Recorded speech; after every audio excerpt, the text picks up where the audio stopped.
Hi guys, this is Bros pro और आज हम बात करेंगे महारानी ताराबाई के बारे में, जो छत्रपति शिवाजी महाराज की बहू और छत्रपति राजाराम महाराज की पत्नी थी। हमारे पिछले वीडियो में हमने झांसी की रानी लक्ष्मीबाई यानी कि मणिकर्णिका के बारे में जानकारी दी थी। अगर आपने वो वीडियो नहीं देखा है तो नीचे दिए गए लिंक पे क्लिक करके वो वीडियो जरूर देखें। जब भी बात मराठा साम्राज्य की आती है तो दुनिया छत्रपति शिवाजी महाराज को याद करती है, क्योंकि जो काम उन्होंने किया है वो कोई आम आदमी बस सोच ही सकता है। हम आज महारानी ताराबाई के बारे में बात करेंगे, जिन्होंने मुगलों को चारों खाने चित किया था। औरंगजेब जिस दक्कन को जीतने का सपना देख रहा था, उसको आखिरकार हार के वही दक्कन में आखिरी सांस लेनी पड़ी। ताराबाई का जन्म 1675 में तलबीड़ में हुआ। वो स्वराज्य के सेनापति हम्बीराव मोहिते की बेटी थी, इसीलिए वो राजनीति और युद्ध कौशल पहले से ही अपने पिता से विरासत में ले चुकी थी। 1684 में उनकी शादी छत्रपति राजाराम महाराज से हुई। 1689 में संभाजी महाराज की मृत्यु के बाद जब रायगढ़ को मुगलों ने चारों तरफ से घेर लिया, तब राजाराम महाराज के साथ रायगढ़ से निकलने में वो सफल हुई। 1696 में उन्हें पुत्र रत्न की प्राप्ति हुई, जिनका नाम शिवाजी रखा गया। सन 1700 में छत्रपति राजाराम महाराज की मृत्यु हो गई, पर ताराबाई ने अपने आप को संभाला और छोटे शिवाजी को गद्दी पे बिठा के स्वराज्य को अपने सुरक्षित हाथों में ले लिया। 1700 से लेकर 1707 तक महारानी ताराबाई ने औरंगजेब की सेना से कड़ा मुकाबला किया। वो लगातार आक्रमण करती, अपनी सेना को उत्साहित करती और किले बदलती रहती थी। औरंगजेब का सारा ध्यान दक्षिणी और पश्चिमी घाटों पर था, इसलिए उसकी मालवा और गुजरात की सेना कमजोर पड़ी थी। इस बात का फायदा महारानी ताराबाई ने उठाया और सूरत और मालवा पर आक्रमण करके उसे जीत लिया। छत्रपति शाहू महाराज संभाजी महाराज के बेटे थे। 1707 में औरंगजेब की मृत्यु के बाद मुगलों ने छत्रपति शाहू को मुक्त कर दिया, क्योंकि मराठा साम्राज्य में फूट पड़ सके। महारानी ताराबाई के अत्यंत बलवान और पराक्रमी सेनानी बालाजी विश्वनाथ ने छत्रपति शाहू का साथ दिया। छत्रपति शाहू और महारानी ताराबाई इनमें महाराष्ट्र के खेड़ में युद्ध हुआ। दुर्भाग्यवश ताराबाई इसमें हार गई। 1708 को महारानी ताराबाई से छत्रपति शाहू महाराज ने पनाला किला लिया, पर बाद में सिर्फ 4 महीनों में रानी ने वो किला फिर से हासिल कर दिया। कान्होजी आंग्रे, सिद्धोजी घोरपड़े और दमाजी थोरात जैसे कुछ बहादुर सेनानी छत्रपति शाहू महाराज को जा मिले।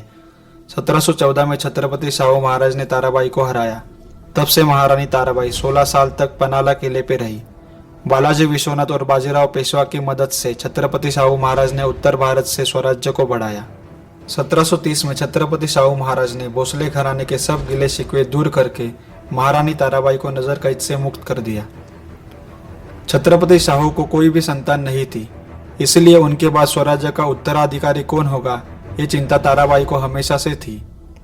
1748 को जब छत्रपति शाहू महाराज बहुत बीमार थे, तब ताराबाई ने अपने बेटे राम राजा यानी कि दूसरा राजाराम को दत्तक लेने की सलाह दी। छत्रपति शाहू ने भी वैसे ही किया। इसमें मजे की बात यह है कि राम राजा रिश्ते में अपना ही चाचा लगता था। राम राजा को इतने साल ताराबाई ने एक ब्राह्मण घर में संरक्षण हेतु रखा था, ये बात ताराबाई ने शाहू महाराज को बताई। छत्रपति शाहू के निधन के बाद राम राजा को छत्रपति बनाया गया। 1750 तक मराठा साम्राज्य पंजाब तक पहुंच चुका था। अब मराठा साम्राज्य में पहले छत्रपति, बाद में पेशवा और उनके बाद सेनापति जैसे कि होलकर, गायकवाड़ और शिंदे ऐसी लेवल बन चुकी थी। सेनापति पेशवाओं के प्रति ज्यादा वफादार थे और महारानी ताराबाई की बढ़ती आयु की वजह से मराठाओं की सारी ताकत पुणे में पेशवाओं के साथ इकट्ठी हो गई। 1761 में जब महारानी ताराबाई ने पानीपत की जंग में 2 लाख मराठाओं को मरते देखा, तब इस दुख को वो सह न सकी और 86 की उम्र में उनको वीर गति प्राप्त हुई। परंतु इतिहास गवाह है कि यदि 1701 में ताराबाई ने सत्ता और मराठा योद्धाओं के सूत्र अपने हाथ में नहीं लिए होते, औरंगजेब को स्थान स्थान पर रणनीतिक मात नहीं दी होती और मालवा गुजरात तक अपना युद्ध क्षेत्र नहीं फैलाया होता, तो निश्चित ही औरंगजेब पश्चिमी घाट पर कब्जा कर लेता। भारत को मुगल सल्तनत बनाने का औरंगजेब का सपना सपना ही रह गया। इस वीर मराठा स्त्री ने औरंगजेब को वही युद्ध में उलझाए रखा, दिल्ली तक लौटने नहीं दिया। औरंगजेब के बाद मुगल सल्तनत वैसे ही कमजोर पड़ गई थी। इस वीरांगना ने अपने दम पर जहां एक तरफ औरंगजेब जैसे शक्तिशाली मुगल बादशाह को बुरी तरह हराया, थकाया और परेशान किया, वही दूसरी तरफ धीरे धीरे मराठा साम्राज्य को भी बढ़ाती रही। एक समय पर मराठों का साम्राज्य दक्षिण में तंजावुर से लेकर अटक तक था। अटक यानी कि आज का अफगानिस्तान।